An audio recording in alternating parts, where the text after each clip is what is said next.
सन 1560 ईस्वी जगह थी तिलवाड़ा का मैदान। एक तरफ अकबर की सेना सामने खड़ी थी तो दूसरी तरफ वह इंसान था जिसने ताउम्र मुगलों की सेवा करी थी और उसने स्वामी भक्ति का एक मजबूत उदाहरण पेश किया था, जिसे अकबर खुद भी खान बाबा के नाम से जानता था और जिसे बचपन से लेकर उसके इतने बड़े साम्राज्य का स्वामी बनाने तक बैरम खान ने अकबर का हमेशा साथ दिया था। लेकिन एक तरफ अकबर की सेना और दूसरी तरफ बैरम खान की सेना एक दूसरे के खून की प्यासी थी। दोनों आमने सामने थे। उस भीषण हुए युद्ध में अकबर की जीत होती है और बैरम खान की हार होती है। बैरम खान की हार होने के साथ साथ अकबर उसे दो ऑप्शन देता है। पहला ऑप्शन था या तो बैरम खान किसी दूर दराज के क्षेत्र में जाकर उसका सूबेदार बन जाए या फिर हज यात्रा के लिए चला जाए। इन दोनों ऑप्शनों के अलावा उसके पास कोई रास्ता नहीं था। दोस्तों, अपनों से ही हारा हुआ इंसान और अपने स्वाभिमान की रक्षा के लिए उसने किसी इलाके का सूबेदार बनने से अच्छा उसने हज यात्रा को चुना और हज यात्रा पे जब वह निकलता है तो वह गुजरात पहुंचता है। लेकिन दोस्तों, उसको पता नहीं था कि आगे उसकी मौत खड़ी थी। वहां पर गुजरात पहुंचने पर, क्योंकि दोस्तों पहले हवाई जहाज तो हुआ नहीं करते थे और बंदरगाह के रास्ते मक्का मदीना जाते थे, तो गुजरात के रास्ते जब वह आगे पहुंचता है तो गुजरात में उसकी मौत मुबारक खां लोहानी द्वारा कर दी जाती है।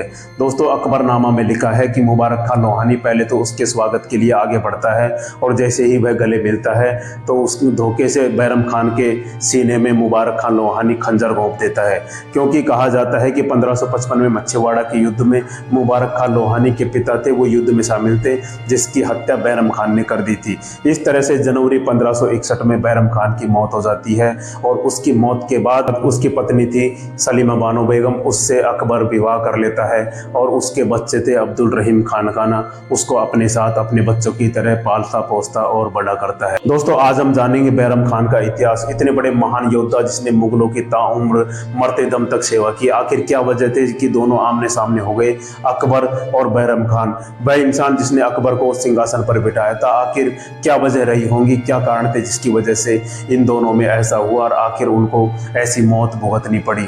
दोस्तों, जानने से पहले आपसे एक निवेदन है कि आप अगर हमारे चैनल पर नए हैं तो हमारे चैनल को लाइक करें, सब्सक्राइब करें और बेल आइकन दबाना बिल्कुल ना भूलें, जिससे हमारी इंफॉर्मेटिव वीडियो आपके पास जल्दी से जल्दी पहुंच सके।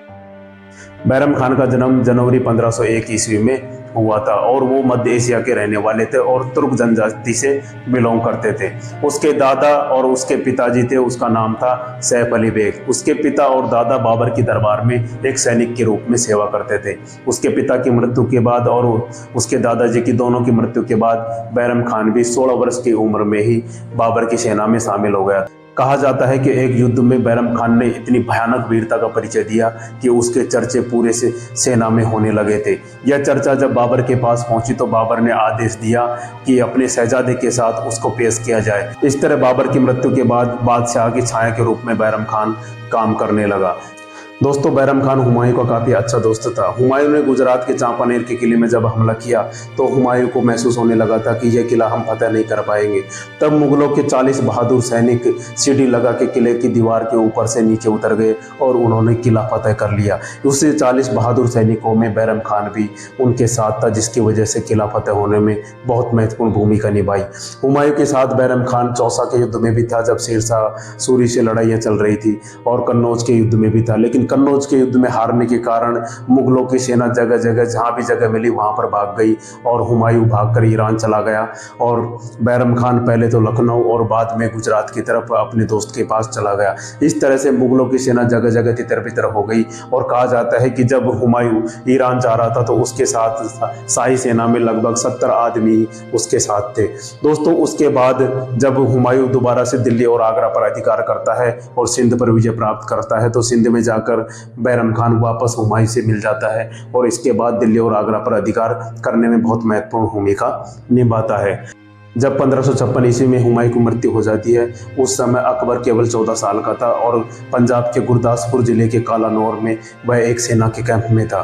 दोस्तों, कहा जाता है कि हुमायूं की मौत को 17 दिनों तक छुपा कर रखा गया था। अब दोस्तों, उधर दिल्ली में आदिल शाह सूर का सेनापति हेमू आगरा और दिल्ली पर अधिकार कर लेता है और उस समय मुगल के जो सेनापति थे दिल्ली में, उसका नाम था तौरी बेग। तौरी बेग जाकर बैरम खान से कहता है कि यहाँ से चले जाना ही बेहतर है और भारत को छोड़ देना ही बेहतर है। जब अकबर और बैरम खान दोनों साथ में खड़े होते हैं, बैरम खान तौरी बेग से कहता है कि तुम क्यों पहले ही डरे हुए हो, तुमने पहले ही जाने से पहले हार मान ली और बैरम खान तौरी बेग को वहीं पर पर तलवार से मौत के घाट उतार देता है।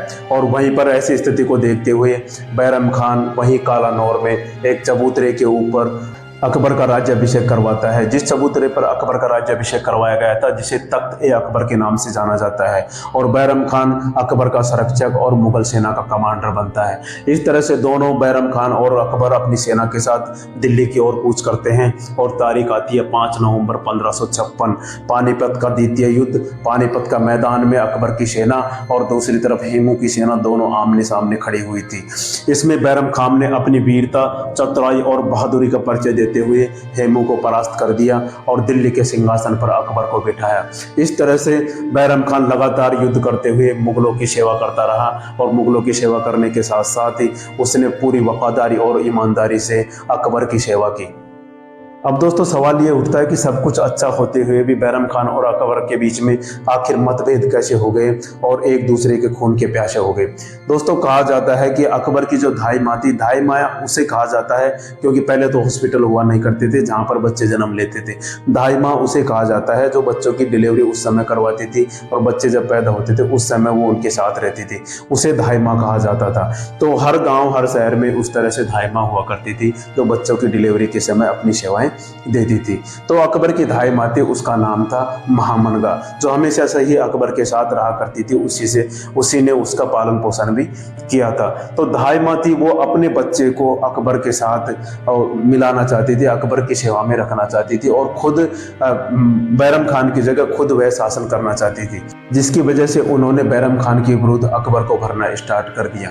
अकबर उस समय कम आयु का था तो इतना समझदार नहीं था कि वह चारों तरफ से कई हुई बातों को समझ सके। तो महामनगा ने धीरे धीरे अकबर को भड़काना शुरू किया कि ये बैरम खान बूढ़ा हो गया है और तुम तो केवल नाम मात्र के शासक हो, शासन तो बैरम खान चलाता है, बैरम खान ही अपने को सर्वेसर्वा समझता है, तुम्हारी कही हुई बातों का पालन भी नहीं करता है और धीरे धीरे यह आपको यहाँ से हटा देगा और धीरे धीरे ही मुगल साम्राज्य का जय वास्तविक शासक बन जाएगा। तो इस तरह से अकबर महामनगा की बात मान लेता है और इस फैलाई हुई झूठी अफवाहों के कारण ही दोनों आमने सामने हो जाते हैं। दोस्तों इस तरह से तिलवाड़ा के युद्ध के बाद जब बैरम खान गुजरात जाता है तो वहाँ पर उसकी मौत हो जाती है और एक ऐसा स्वामी भक्त जिसने हमेशा मुगलों की सेवा की, अकबर की सेवा की, जिसने अपना पूरा जीवन ईमानदारी के साथ जिया। दोस्तों ये था बैरम खान का इतिहास जो हमने आज आपको बताया। जय हिंद, जय भारत।